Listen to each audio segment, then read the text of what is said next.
तो देखिए बेटा, आगे टॉपिक कंटिन्यू करते हैं। फ्रोथ फ्लोटेशन मैंने करवा दिया है। फ्रोथ फ्लोटेशन के टॉपिक में ही एक बड़ी इंपॉर्टेंट टर्म है, और वो टर्म है डिप्रेसेंट्स क्या होते हैं। डिप्रेसेंट्स बहुत बार एग्जाम में आता है, व्हाट आर डिप्रेसेंट्स। ठीक है, देखिए बेटा, जो डिप्रेसेंट्स है ना, ये दो सल्फाइडोर के मिक्सचर को अलग करने में काम आते हैं। It is use for the separation of mixture of two sulphide ores. बहुत बार एग्जाम में आता है। तो डिप्रेसेंट क्या होते हैं? It is used for the separation of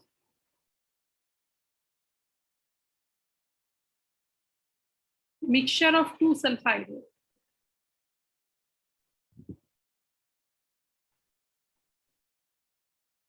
mixture of two सल्फाइडोर। मान लो हमारे पास दो सल्फाइडोर का मिक्सचर है, उनको हमें अलग करना है, तो किसकी हेल्प से कर सकते हैं? डिप्रेसेंट की हेल्प से। ये किसी एक की एक्टिविटी को डिप्रेस कर देगा, किसी एक की एक्टिविटी को सप्रेस कर देगा। एक की एक्टिविटी कम कर देगा, एक की बढ़ा देगा। अब ऐसा ही हमने किया था इलेक्ट्रोस्टैटिक सेपरेशन में भी, जैसे कि पीबीएस और जेडएनएस था। उसी मिक्सचर को हम इस मेथड से भी अलग कर सकते हैं। फॉर एग्जाम्पल, ये डिप्रेसेंट के एग्जाम्पल्स है बेटा, NaCN, सोडियम साइनाइड और KCN। ये दोनों क्या है बेटा? डिप्रेसेंट्स। ठीक है, और हम यहाँ लिख लेंगे they are used for the separation of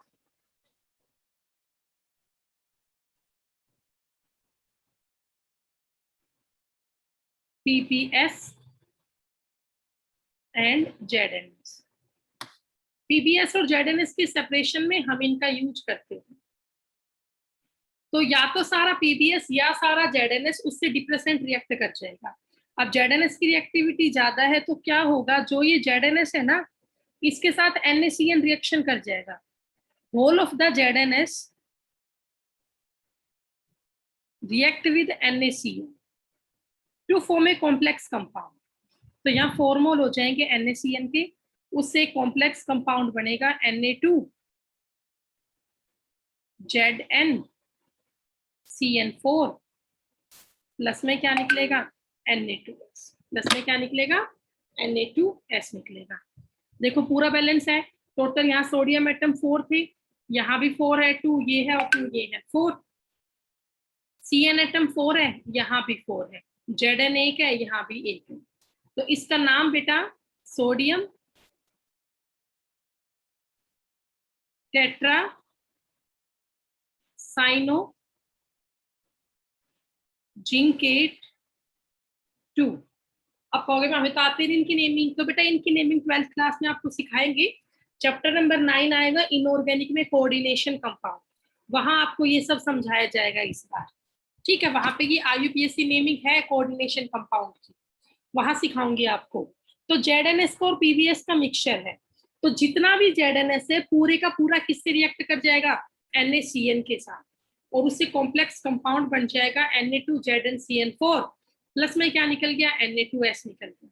ठीक है, तो whole of the ZNS, result क्या आया? Whole of ZNS reacts with NaCN। जितना भी ZNS था सारा किससे रिएक्ट हो गया? NaCN से। And PBS remains as it is। तो हो गया ना PBS ZNS से अलग। इसी को हम बोलते हैं डिप्रेसेंट। डिप्रेसेंट का ये काम है, बहुत इंपॉर्टेंट है, रिएक्शन के साथ आपको ये याद करना है। तो अब बच गया और कंसंट्रेशन का लास्ट मेथड, बेयर प्रोसेस। हाँ भी, ये पेज आपका हो गया, प्लीज रेज योर हैंड।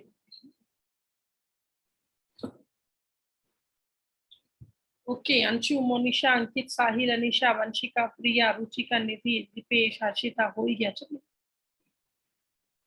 फटाफट से कर लेते हैं भाई। अब हेडिंग डालो तुम लोग, लीचिंग।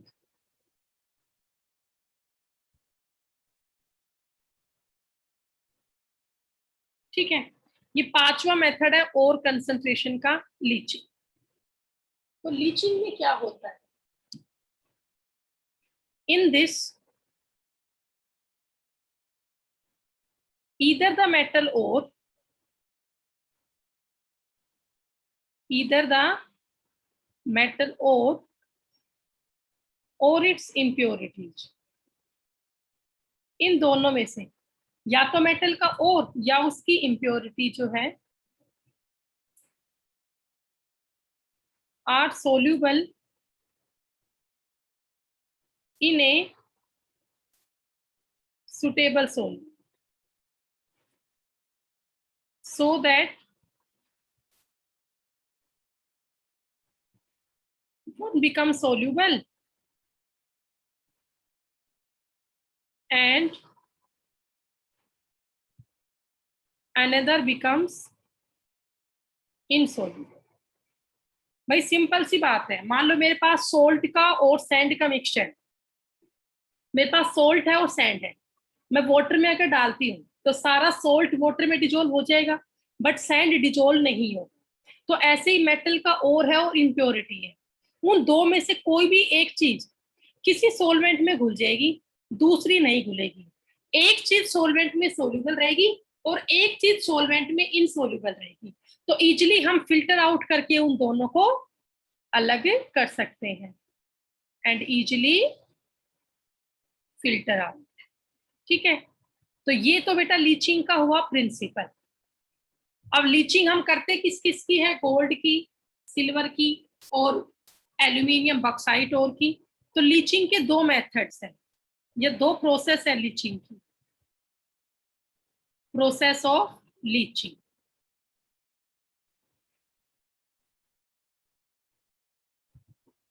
वो दो प्रोसेस बेटा लीचिंग की कौन कौन सी है देखिए आप लोग।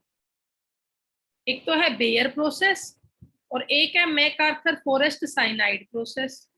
देखिएगा, पहली प्रोसेस है bear process and second is MacArthur forest cyanide process. Generally तो हम इसे साइनाइड प्रोसेस ही बोलते हैं, but complete name is MacArthur Forest Cyanide process. So these are the two processes of leaching, Bayer process and MacArthur Forest Cyanide process. ठीक है, अब जो bear process है ना, ये यूज होती है for concentration of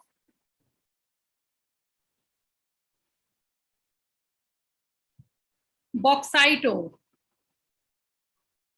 bear process use होती है कंसंट्रेशन ऑफ बॉक्साइट ओर में। बॉक्साइट ओर क्या होता है? Al2O3।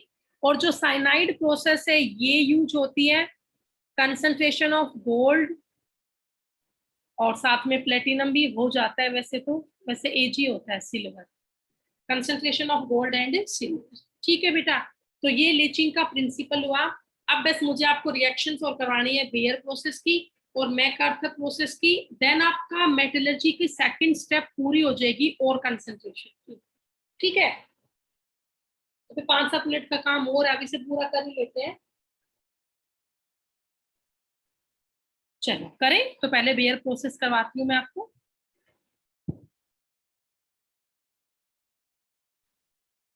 डाल लो हेडिंग बेयर प्रोसेस। सबसे पहले हमने यहाँ पे लिया Al2O3। ये 10th क्लास में थी, मैंने NTSC वाले बच्चों को तो करवाई भी थी। Plus 2 mole of NaOH plus 3 mole of H2। इससे कॉम्प्लेक्स कंपाउंड बन गया 2 मोल्स ऑफ NaAlOH4 बन गया। ये Al2O3 यहाँ पे बॉक्साइट है, अभी ये इम्प्योर, इसमें इम्प्योरिटीज है, इम्प्योर। ये कॉम्प्लेक्स बन गया, इसका नाम मैं अभी नहीं बता रही क्योंकि आपको आगे सिखाई दूंगी। ये कॉम्प्लेक्स बन गया। अब जो ये सॉल्यूशन है, सॉल्यूशन को हीट किया, हीट करके कूल किया, heated cooled and then passes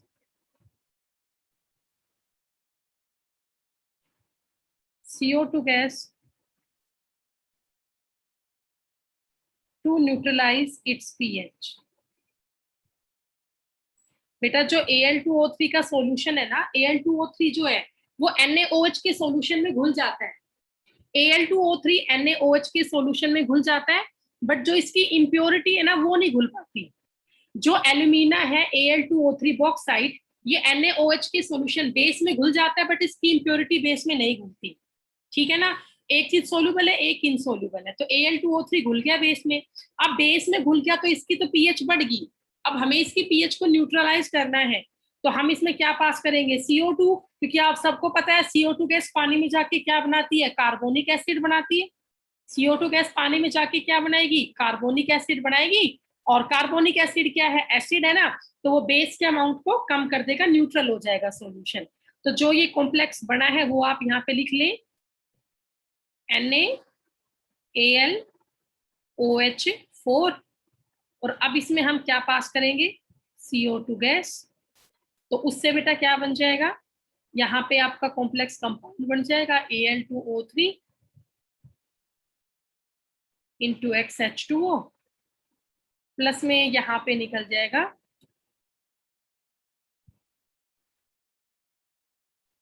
Na2CO3, plus में क्या निकल जाएगा, Na2CO3। और अब इसकी थर्ड स्टेप, जो ये आपका Al2O3 इंटू XH2O बना है, इसे आप हीट कर दें नियर अबाउट 1470 केल्विन। तो इतना हीट करने पर सारा मॉइस्चर तो निकल जाना है, तो सिर्फ Al2O3 बनेगा, प्लस में वाटर क्या होगा, इवापोरेट हो जाएगा। तो अब ये Al2O3 कैसा हो गया, प्योर हो गया। प्योर फॉर्म में हम इसको बोलते हैं एल्यूमिना। देखो बेटा मैंने Al2 से स्टार्टिंग की, Al2O3 पे एंडिंग की। फर्क क्या है, Al2O3 जो पहले था वो इम्प्योर है, अब वो कैसा हो गया, प्योर हो गया। Very very important topic for exams. Direct exam में आता है बेयर प्रोसेस की रिएक्शन लिखो, तो आपको स्टेप बाय स्टेप ये 3 रिएक्शन लिखनी होती है। हो गया, हाँ भाई ये पेज आपने कर लिया, बताओ बेटा, रेज योर हैंड।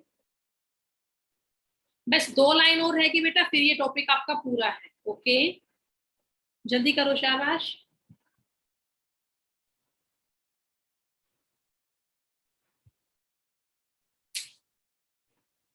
बस साइनाइड प्रोसेस की 2-3 लाइन और है, फिर ये टॉपिक पूरा है।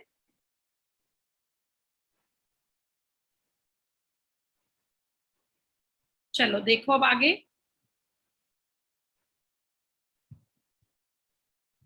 अब हेडिंग डालो साइनाइड प्रोसेस।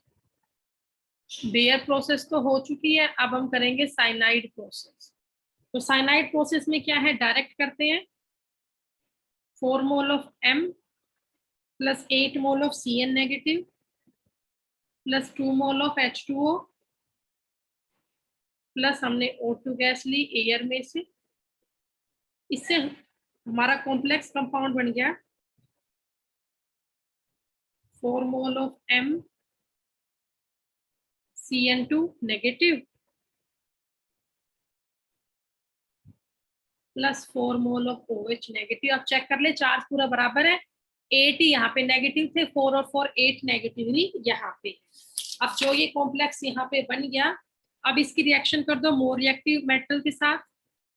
तो अब इसकी सेकंड स्टेप क्या हुई कि जो ये कॉम्प्लेक्स आपका यहाँ पे बना है M Cn2 नेगेटिव, इसकी रिएक्शन मान लो मैंने जिंक मेटल से कर दिया। M यहाँ पे क्या है बच्चों, ये आप लिख लो, M यहाँ पे गोल्ड होगा या सिल्वर होगा। M यहाँ पे क्या होगा, गोल्ड और सिल्वर। ठीक है, तो गोल्ड और सिल्वर से ज्यादा रिएक्टिव कौन है, जिंक है। तो यहाँ पे डिस्प्लेसमेंट रिएक्शन होगी, तो मेटल की जगह कौन ले लेगा, जिंक। तो ZnCN4 2 नेगेटिव बन गया, प्लस में 2 मोल किसके निकल गए, मेटल सॉलिड के। यहाँ मेटल होगी प्योर, और स्टार्टिंग में ये मेटल कैसी थी, इम्प्योर। तो हमने गोल्ड और सिल्वर में से उसकी इम्प्योरिटीज को अलग कर दिया। M यहाँ पे क्या है, गोल्ड और सिल्वर। ठीक है, कर लो बेटा आप। तो ये टॉपिक आपका पूरा हो गया।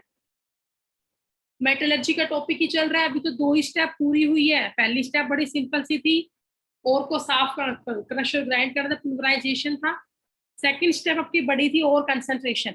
मैंने आपको उसमें 5 मेथड करवाए हैं, navigation, electromagnetic separation, electrostatic concentration, froth flotation और लीचिंग। ठीक है, तो और कंसंट्रेशन का टॉपिक आपका पूरा हुआ।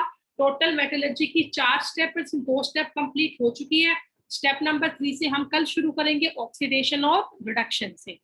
ओके बेटा, तो यहाँ तक का काम आप लोग आज कर लेना, बाकी इसके बाद का हम कल करेंगे। Thank you so much.